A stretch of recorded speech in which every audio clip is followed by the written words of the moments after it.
Acordei com uma dor absurda no peito. Pensei que fosse apenas cansaço, afinal carregar sacos de cimento o dia inteiro não é tarefa para um homem de 55 anos. Mas algo estava diferente.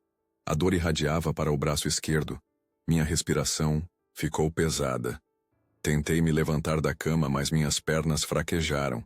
Consegui apenas alcançar o celular na mesinha de cabeceira e ligar para meu compadre Zé Carlos. "Tô passando mal, compadre. Me ajuda." Foi tudo que consegui dizer antes de desmaiar. Acordei 3 dias depois no Hospital Santa Casa de Ribeirão Preto. Tubos por todos os lados, um bip constante e irritante ao meu lado.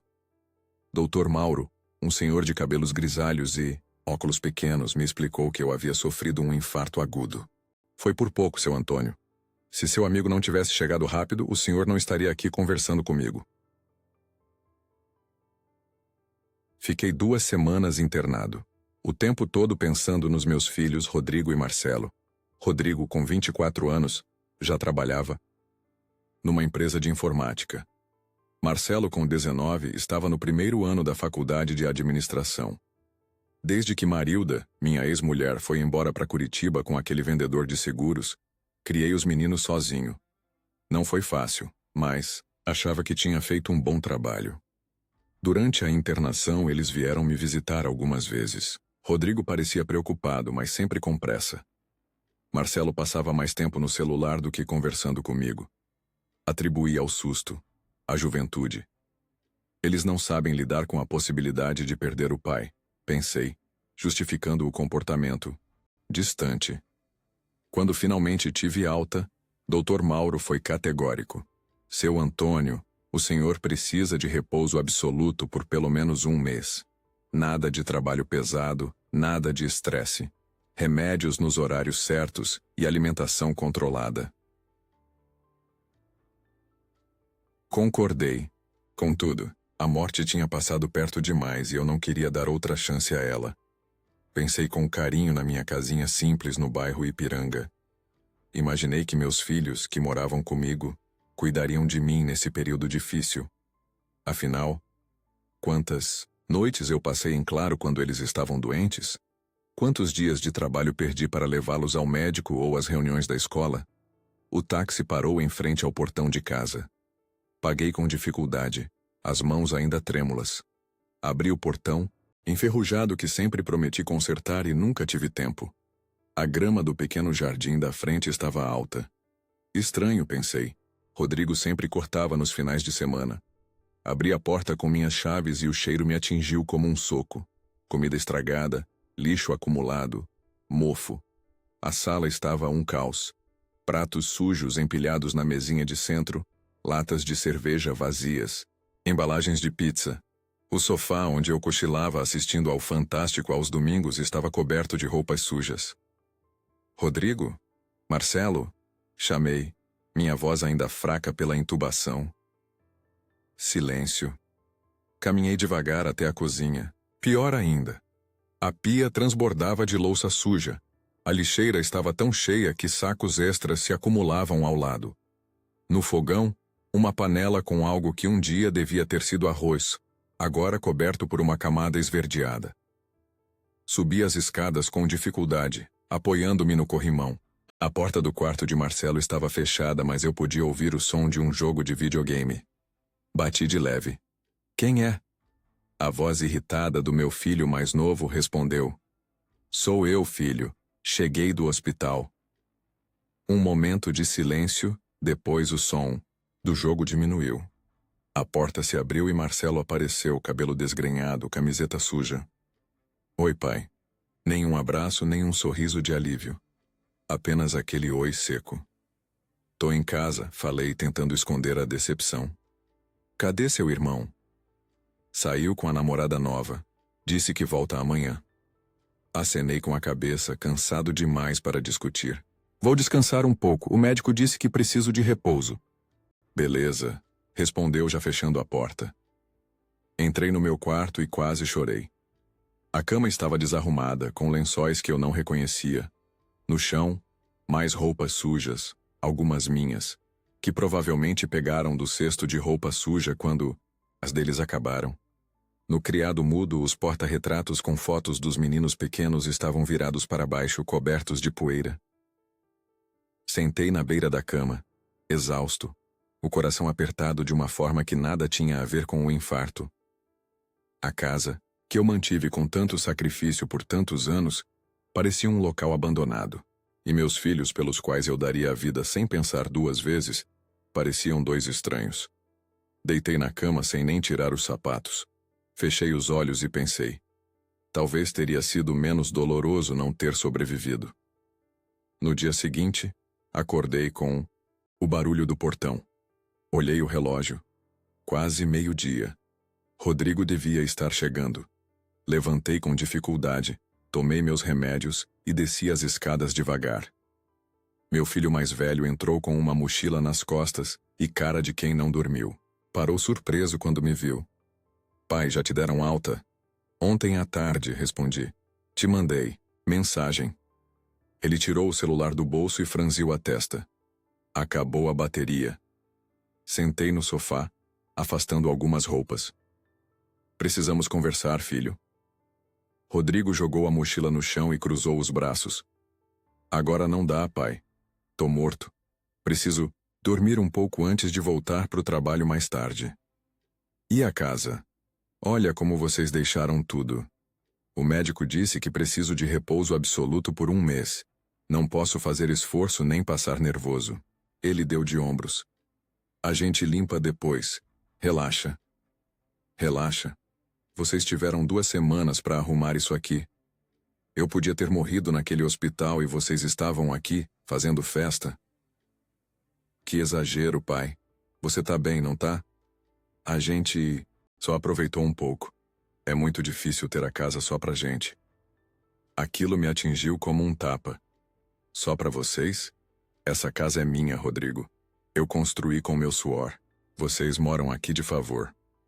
De favor? Sua voz subiu uma oitava. Somos seus filhos. Você tem obrigação de nos sustentar. Nesse momento, Marcelo desceu as escadas, atraído pela discussão. Estava com a mesma roupa de ontem. Que gritaria! É essa, não dá para dormir, reclamou. Dormir? São 12:00, Marcelo. Você não tem aula? Tô de férias, mentiu descaradamente. Eu sabia que as aulas da faculdade estavam acontecendo. Pagava as mensalidades religiosamente. Olha, preciso que vocês arrumem essa bagunça. Não posso viver nessa sujeira. E o médico disse que preciso de ambiente tranquilo. Os dois se entreolharam. Não posso, pai. Rodrigo foi o primeiro a falar. Tenho plantão hoje à noite na empresa. Preciso dormir agora. E eu combinei de encontrar o pessoal no shopping, completou Marcelo. Depois eu dou uma ajeitada. Mais tarde percebi que depois nunca chegaria. Naquela noite dormi com a casa ainda imunda. No dia seguinte, tentei levantar mais cedo e limpar um pouco a cozinha. Mal tinha começado quando senti uma pontada no peito. Sentei, respirando fundo, assustado. Não podia arriscar outro infarto. Nos dias que se seguiram, tentei de tudo. Pedi educadamente. Implorei. Ameacei cortar mesada no caso de Marcelo. Nada funcionou. Rodrigo mal parava em casa e quando estava se trancava no quarto. Marcelo vivia grudado no videogame, fones de ouvido isolando meus chamados. Uma semana depois da alta, a situação piorou. A geladeira estava vazia. Precisava ir ao supermercado, mas não podia dirigir ainda. Pedi a Rodrigo que me levasse. Agora não dá, pai. Tenho um encontro. É importante, filho. Não temos comida em casa. Pede por aplicativo, respondeu, fechando a porta do quarto. Tentei, com Marcelo. Ele estava na sala jogando. Filho, preciso ir ao mercado. Pode me levar? São só 10 minutos. Nem tirou os olhos da tela. Tô no meio de uma partida online, pai. Não posso sair agora. É importante, não temos comida. Pede uma pizza. Não posso comer pizza. Tenho restrições alimentares agora. Ele pausou o jogo e me olhou com irritação. Sempre tem uma desculpa, né? Sempre precisando de alguma coisa. Não aguento mais esse drama do infarto. Aquelas palavras me atingiram como um soco no estômago. Drama? Você acha que quase morrer é drama? Todo mundo quase morre uma hora ou outra, respondeu com frieza, mas nem todo mundo fica jogando isso na cara dos outros o tempo todo. Meu sangue ferveu. Jogando na cara? Estou pedindo ajuda para comprar comida, Marcelo. Comida que você também come. Eu me viro com o que tem. Se você não pode ir, problema seu. Naquele momento algo quebrou dentro de mim. Não era apenas desrespeito, era crueldade. Onde estavam os meninos que eu criei? Que ensinei a dizer obrigado e por favor? Que levantar para os mais velhos no ônibus? Que choravam quando eu chegava tarde do trabalho? Tive que me sentar, respirando fundo para controlar a raiva e a decepção. Marcelo voltou ao jogo como se nada tivesse acontecido. Peguei o celular e pedi um táxi. Gastaria dinheiro que não tinha, mas precisava sair daquela casa antes de dizer algo irreparável. No supermercado, empurrei o carrinho devagar, colocando apenas o essencial. Uma senhora idosa notou minha dificuldade e perguntou se eu estava bem.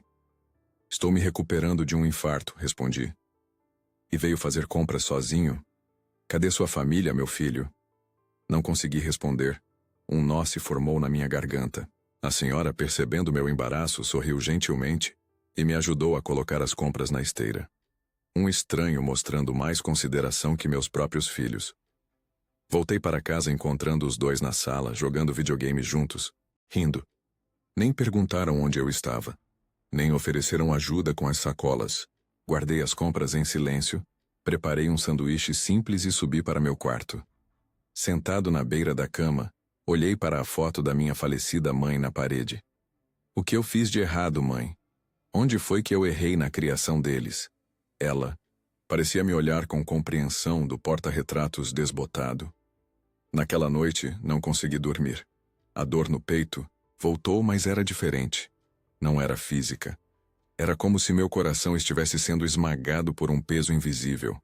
O peso da ingratidão, do desrespeito, da falta de amor. Pela primeira vez, admiti para mim mesmo. Meus filhos não se importavam se eu vivesse ou morresse, e essa verdade doía mais que qualquer infarto. Na manhã seguinte, levantei antes do sol nascer. Fiz um café forte e sentei na varanda dos fundos, observando o quintal maltratado, onde um dia plantei uma horta. As verduras morreram há muito tempo, sufocadas pelo mato alto que ninguém se deu ao trabalho de cortar. Parecia uma metáfora perfeita para o que aconteceu com nossa família. Passei horas ali, relembrando cada sacrifício que fiz pelos meus filhos. As noites sem dormir quando Rodrigo teve pneumonia aos 7 anos. Os 3 empregos que mantive quando Marcelo precisou de aparelho nos dentes. As festas de aniversário que organizei sozinho, mesmo sem saber fazer um bolo direito. As reuniões de escola onde me sentia deslocado entre tantas mães, mas nas quais nunca faltei. Pensei em Marilda também. Quando foi embora, prometeu mandar dinheiro para ajudar na criação dos meninos. Nunca cumpriu. Nem ligações de aniversário eles recebiam. E mesmo assim, nunca falei mal dela na frente deles. Respeitem sua mãe, eu dizia, engolindo a mágoa. Talvez esse tenha sido meu erro. Talvez eu devesse ter mostrado a eles o quanto a vida pode ser dura quando não temos ninguém. Meu celular vibrou. Era uma mensagem do Zé Carlos. Como está, compadre? Posso passar aí hoje? Respondi que sim. Precisava conversar com alguém que me entendesse. Zé Carlos chegou no começo da tarde, trazendo um bolo de fubá que sua esposa, Dona Cida, havia feito para mim. Um gesto simples que me emocionou mais do que deveria. Você tá com uma cara péssima, Tonho, disse ele, sentando-se à mesa da cozinha que eu tinha acabado de limpar. Contei tudo. O comportamento dos meninos, a falta de consideração, a casa destruída, as palavras cruéis. Zé Carlos me ouviu em silêncio, balançando a cabeça ocasionalmente. Sabe o que eu faria? Disse ele finalmente, coçando a barba grisalha. Dava um choque de realidade neles. Esses meninos nunca tiveram que se virar sozinhos. Não sabem o valor de um teto, de uma comida na mesa. E como eu faço isso, Zé? Estou fraco, doente. Ele me olhou com seriedade. Justamente por isso, você precisa se recuperar em paz. E eles precisam crescer. Fez uma pausa. Manda eles embora, compadre. Embora? Pra onde? Problema deles. Rodrigo trabalha. Que alugue um lugar. Marcelo que vá morar com algum amigo. Ou procure a mãe dele lá em Curitiba. O importante é que eles entendam que nada na vida é de graça. A ideia me assustou. Mandar meus próprios filhos embora? Eu seria capaz? Quando Zé Carlos foi embora, fiquei refletindo sobre nossa conversa. Na sala, Rodrigo e Marcelo assistiam a um jogo de futebol cercados de latinhas de cerveja e pacotes de salgadinho. Nem me convidaram para sentar. Naquela noite, não consegui dormir novamente. A ideia de Zé Carlos martelava na minha cabeça. Seria um ato de crueldade ou de amor? Estava realmente disposto a ficar sozinho naquela casa? Lembrei de meu pai, homem severo que me colocou para trabalhar aos 14 anos. Na época o achava duro demais. Hoje, entendia que ele tentava me preparar para o mundo. Talvez eu tivesse falhado nisso com meus filhos. Pela manhã, tomei minha decisão. Esperei até o almoço quando sabia que os dois estariam em casa. Preparei uma macarronada simples, o único prato que sabia fazer razoavelmente bem, e chamei os dois para comer. Precisamos conversar, anunciei, depois que se serviram. Rodrigo revirou os olhos. Lá vem sermão. Não é sermão, respondi mantendo a voz calma. É uma decisão que tomei. Os dois continuaram comendo, mal prestando atenção. Vocês têm uma semana para encontrar outro lugar para morar. O garfo de Marcelo parou, no ar. Rodrigo engasgou com a comida. Que papo é esse, pai? Perguntou Rodrigo, quando recuperou a fala. É exatamente o que vocês ouviram. Não posso mais viver assim. Preciso de paz para me recuperar. E vocês precisam aprender a se virar. Marcelo jogou o garfo no prato. Você não pode fazer isso. Somos seus filhos. Exatamente. São meus filhos, não meus donos. Eu tenho dado tudo a vocês e em troca recebo desrespeito e indiferença. Acabou. Tá louco, velho? Rodrigo se levantou. Onde a gente vai morar? Problema de vocês. Você trabalha, Rodrigo. Alugue um lugar. Leve seu irmão com você. Com o que eu ganho? Mal dá pra mim. Então Marcelo que procure um emprego. Ou vá morar com a mãe de vocês em Curitiba. A mãe? Marcelo riu amargamente. Aquela que nunca liga? Que nem lembra que a gente existe? Ao menos nisso concordamos, respondi. Ela abandonou vocês, mas a diferença é que eu fiquei. Eu cuidei. Eu me sacrifiquei. E agora que preciso de ajuda, vocês me tratam como um estorvo. Isso é ridículo. Rodrigo bateu na mesa. Você não pode nos expulsar da nossa própria casa. Essa casa é minha. Eu construí. Eu pago as contas. Vocês são adultos agora, vivendo aqui de favor. E favores têm limites. Os dois começaram a gritar ao mesmo tempo. Acusações, ameaças, chantagem. Emocional. Deixei que falassem, que colocassem para fora toda a raiva. Quando finalmente se calaram, continuei calmo. Uma semana. Depois disso, mudarei as fechaduras. Você não teria coragem, desafiou Marcelo. Olhei nos olhos dele. Teste-me. Saí da cozinha deixando os dois atônitos. Subi para meu quarto e tranquei a porta. Meu coração batia acelerado, mas não era o infarto. Era adrenalina, medo, determinação. Nos dias que se seguiram, a casa se transformou num campo de batalha frio. Rodrigo mal dirigia a palavra a mim. Marcelo tentou algumas táticas, desde fingir que nada aconteceu até chorar copiosamente pedindo perdão. Não cedi. Vocês só percebem o valor de algo quando perdem, disse a ele. Talvez seja a hora de aprenderem essa lição. No quinto dia, Rodrigo anunciou que havia encontrado um apartamento para alugar. Pequeno, longe do trabalho, mas era o que podia pagar. Marcelo vai comigo, disse sem me olhar nos olhos. Pelo menos no começo. Assenti. Boa decisão. No último dia, observei-os arrumando as malas. Uma parte de mim queria voltar atrás, dizer que podiam ficar. mas sabia que seria apenas postergar o inevitável. Eles precisavam dessa lição. Quando saíram, não houve abraços nem despedidas calorosas. Apenas "a gente se vê por aí", de Rodrigo, e um olhar ressentido de Marcelo. O som da porta fechando ecoou pela casa vazia. Pela primeira vez em quase 30 anos, estava completamente sozinho. Sentei na poltrona da sala, exausto emocionalmente. Tinha feito a coisa certa? Ou acabara de cometer o maior erro da minha vida? Não sabia. Só sabia que, pela primeira vez em semanas, a casa estava em silêncio.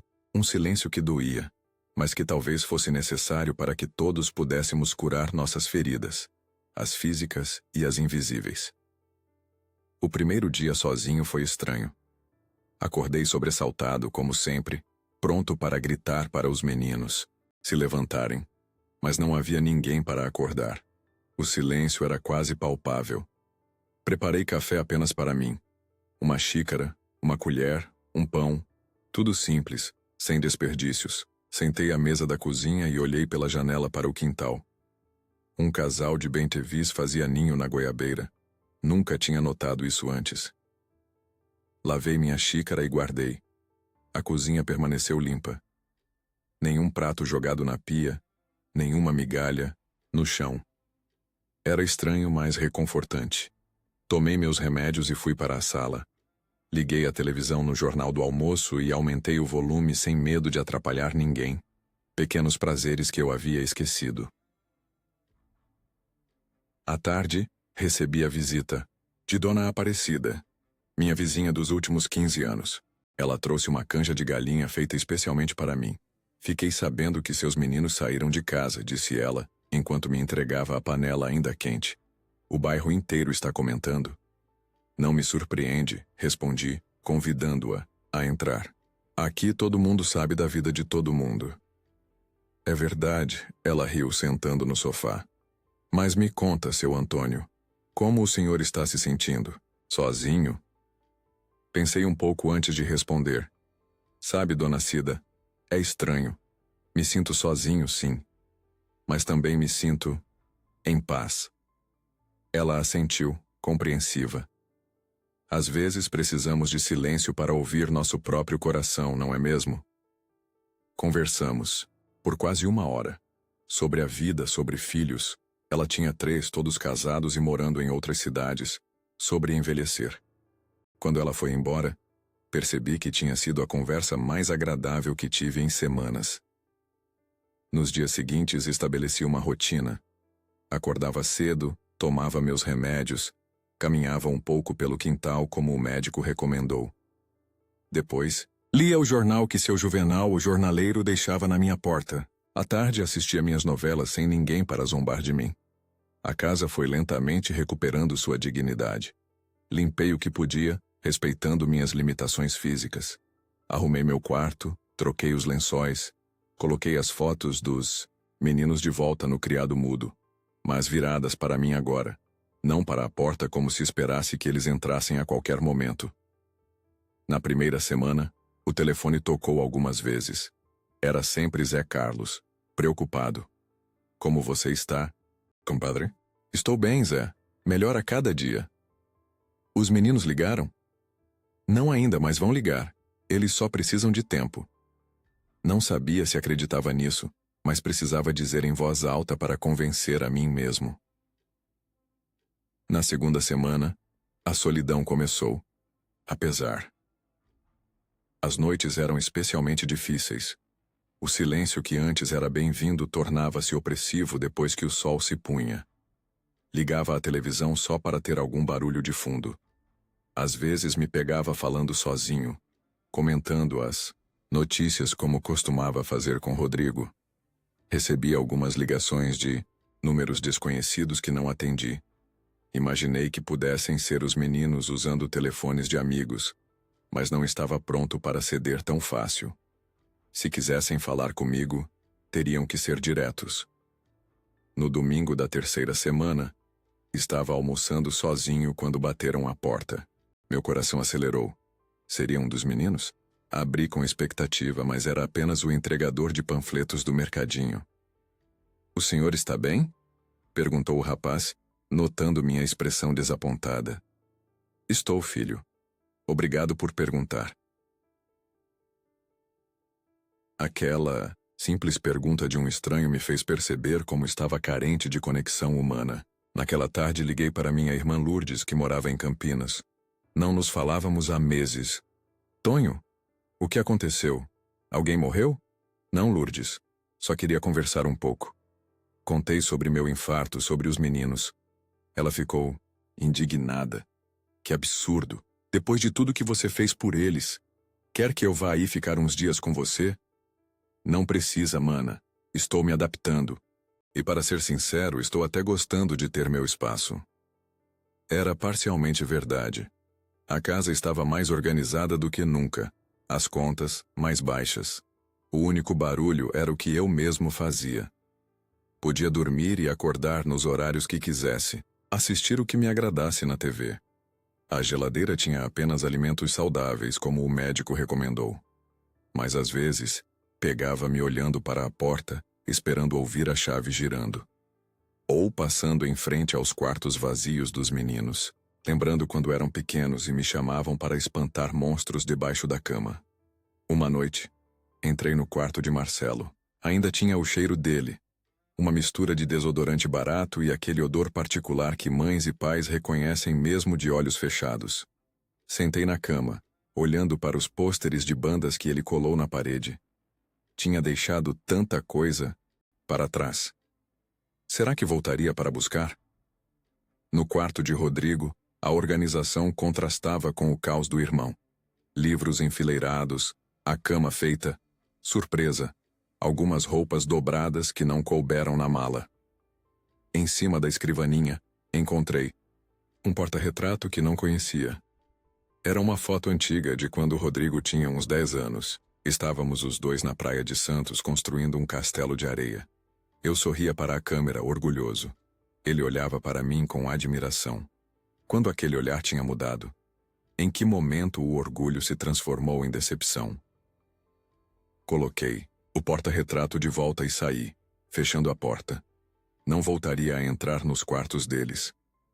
Aqueles cômodos pertenciam ao passado agora, e eu precisava olhar para o futuro, por mais solitário que parecesse. Um mês se passou. As consultas médicas mostravam que eu estava melhorando. Dr. Mauro parecia satisfeito com minha recuperação. Seu Antônio, o senhor está seguindo todas as recomendações direitinho, hein? Pressão controlada, nada de sal, exercícios leves. Assim dá gosto.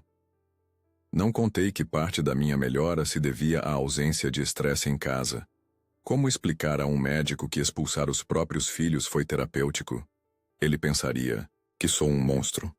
Às vezes eu mesmo pensava isso.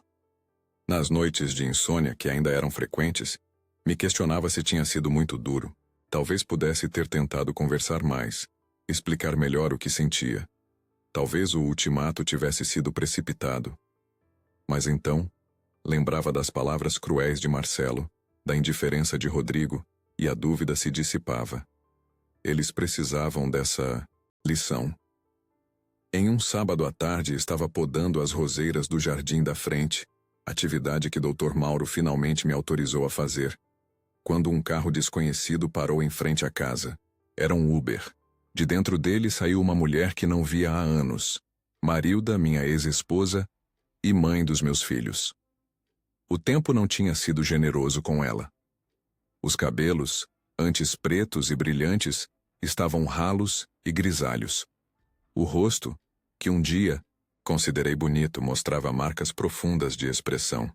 Mesmo assim, reconheci imediatamente aquele jeito de andar, como se o mundo devesse algo a ela. Antônio, cumprimentou secamente. Marilda, respondi no mesmo tom. O que faz aqui? Ela ajeitou a bolsa no ombro desconfortável. Vim falar sobre os meninos. Indiquei a varanda com um gesto. Não a convidaria para entrar. Aquela casa que um dia tinha sido nossa, agora era apenas minha. Sentamos nas cadeiras de vime desbotadas. Marcelo me ligou, começou ela. Disse que você os expulsou de casa. Expulsar é uma palavra forte. Pedi que procurassem seu próprio caminho. Ela deu uma risada seca. Sempre com suas palavras bonitas, não é? O fato é que você colocou nossos filhos na rua. Nossos filhos. É engraçado você dizer isso depois de quase 10 anos sem aparecer, sem mandar um centavo para ajudar na criação deles, sem nem mesmo uma ligação no Natal. Ela desviou o olhar. Eu tinha meus motivos. Todos temos. O meu foi sobreviver a um infarto e perceber que criei 2 adultos que não se importavam se eu vivesse ou morresse. Marilda pareceu surpresa. Infarto? Quando? Mês passado. Fiquei 2 semanas no hospital. Os meninos mal apareceram para visitar. E quando voltei para casa, me trataram como um estorvo. Ela ficou em silêncio por um momento, talvez calculando como usar essa informação a seu favor. Olha, Antônio, não vim aqui para discutir o passado. Vim porque os meninos estão mal. Rodrigo está trabalhando em 2 empregos para sustentar o apartamento. Marcelo teve que trancar a faculdade porque não consegue pagar. Senti um aperto no peito que nada tinha a ver com meu coração doente. Meus filhos estavam sofrendo. Uma parte de mim, a parte pai, queria correr para ajudá-los. Mas outra parte, a que tinha sido magoada profundamente, resistia. Eles precisam aprender, Marilda. A vida não é fácil. Eu não tive ninguém para me dar casa e comida quando tinha a idade deles. Mas você é o pai deles, tem responsabilidade. Tive, por anos, sozinho. Agora é hora deles assumirem a própria. Ela balançou a cabeça contrariada. Nunca pensei que você seria capaz disso. Sempre achei que seu problema era ser mole demais com eles. As pessoas mudam, eu quase morri, Marilda, isso faz a gente repensar muita coisa. Ficamos em silêncio observando o movimento da rua. Um menino andava de bicicleta, alheio aos dramas dos adultos. Como eu queria essa inocência de volta. Marcelo pediu para morar comigo, ela disse finalmente. Em Curitiba. Aquilo me pegou de surpresa. E o que você disse? Que meu apartamento é pequeno, que meu marido, ex-marido, na verdade, nos separamos ano passado, não ia gostar. Que ele deveria resolver as coisas com você. Típico de Marilda. Sempre fugindo de responsabilidades. Então você veio aqui para que eu volte atrás? Para que eu os aceite de volta e você possa continuar sua vida sem preocupações? Ela teve a decência de parecer envergonhada. Não é bem assim. É exatamente assim. Você os abandonou quando eram crianças e agora não quer lidar com eles como adultos. Mas sabe de uma coisa? Não estou bravo com você. Não mais. Na verdade, até entendo por que foi embora. Entende? Sim. Você não estava pronta para ser mãe. Eu, por outro lado, abracei a paternidade com todas as forças. Trabalhei dobrado, triplo, dei tudo de mim. E sabe o que recebi em troca? Ingratidão. Marilda parecia desconfortável com o rumo da conversa. Olha, Antônio, eu não vim aqui para ser julgada. Nem eu estou julgando. Só estou constatando fatos.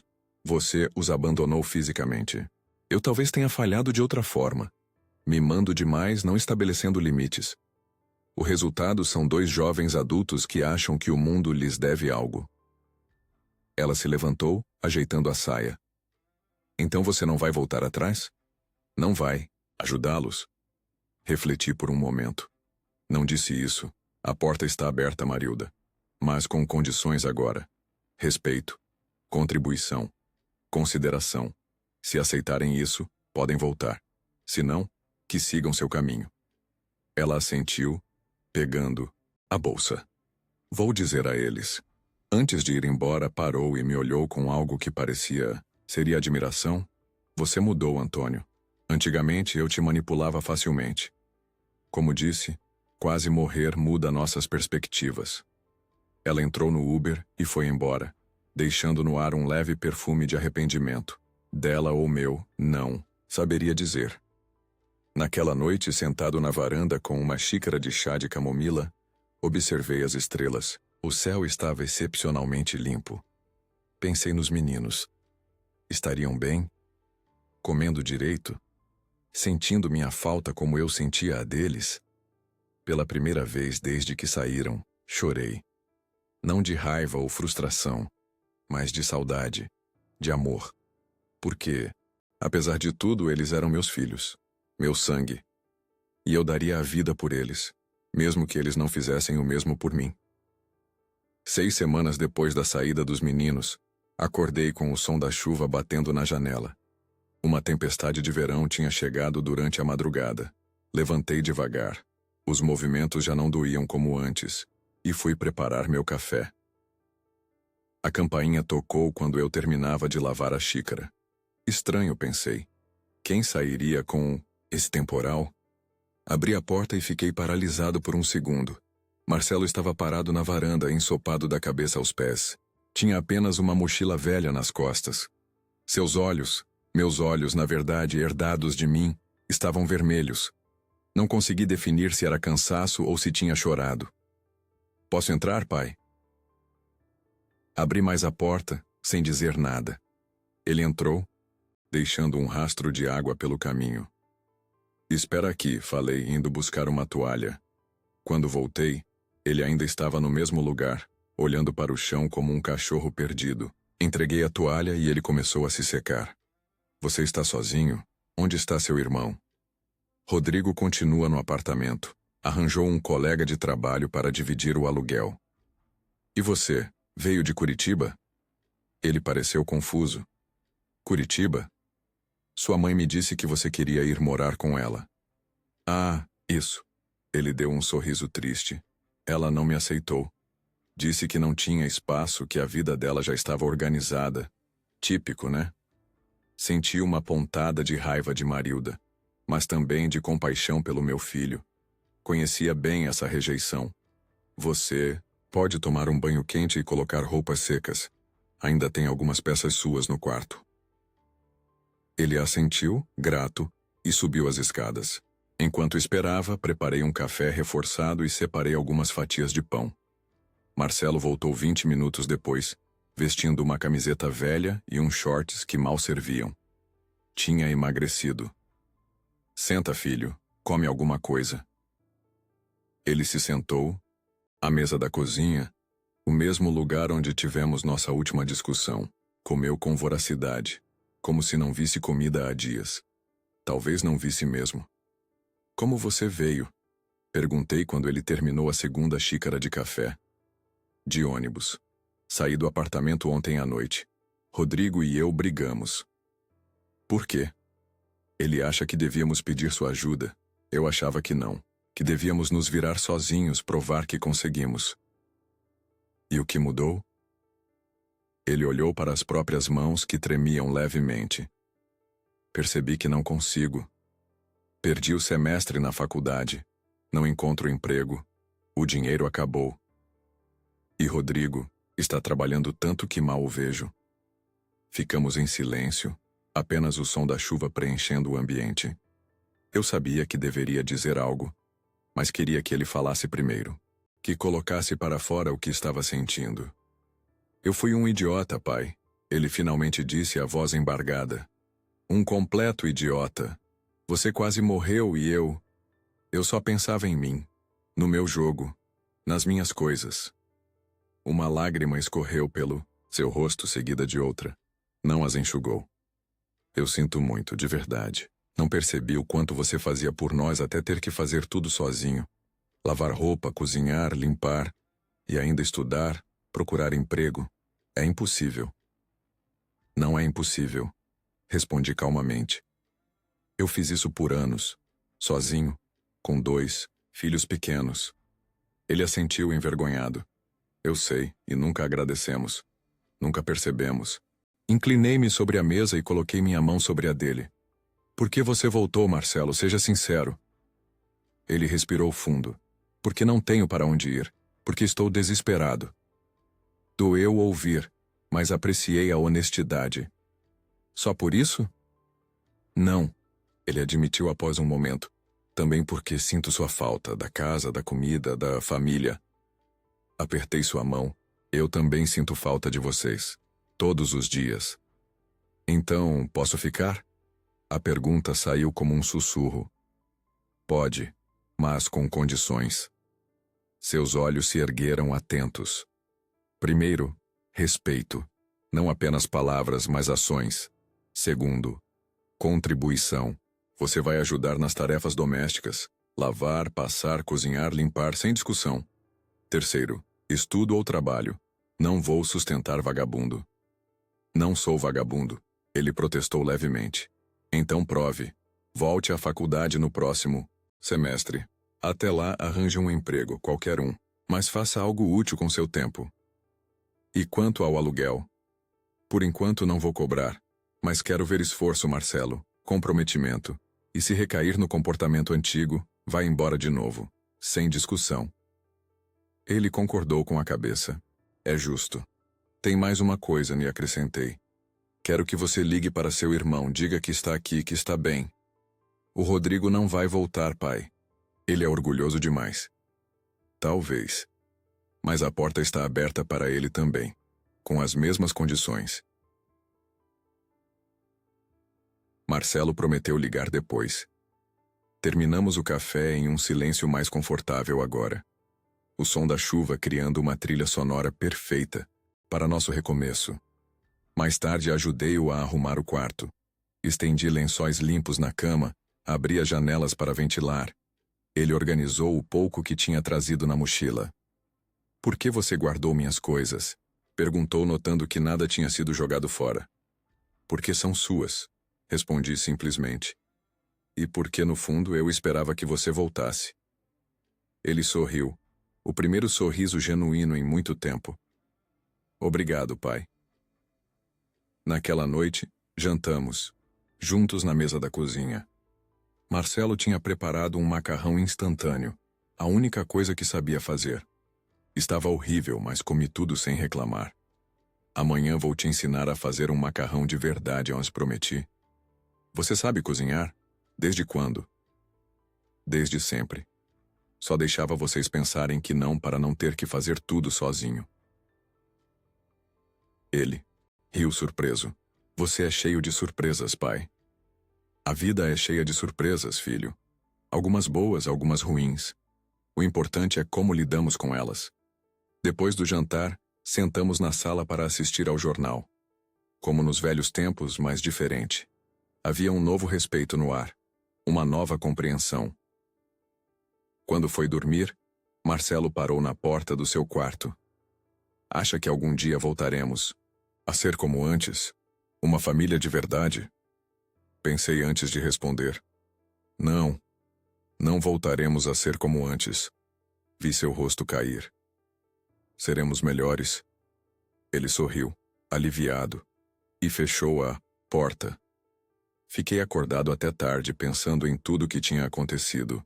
No infarto que quase me matou, mas que talvez tenha salvado minha família. Na dor que senti, física e emocional. Nas lágrimas, nas ausências, nos silêncios. E agora, na segunda chance. Lá fora, a chuva tinha parado. As estrelas voltavam a brilhar. Amanhã seria um novo dia. Talvez Rodrigo ligasse. Talvez não. Eu não tinha controle sobre isso. O que eu tinha era minha vida de volta. Meu filho de volta. Não como uma criança dependente, mas como um jovem adulto disposto a crescer. E isso, para um pai, é a maior vitória possível.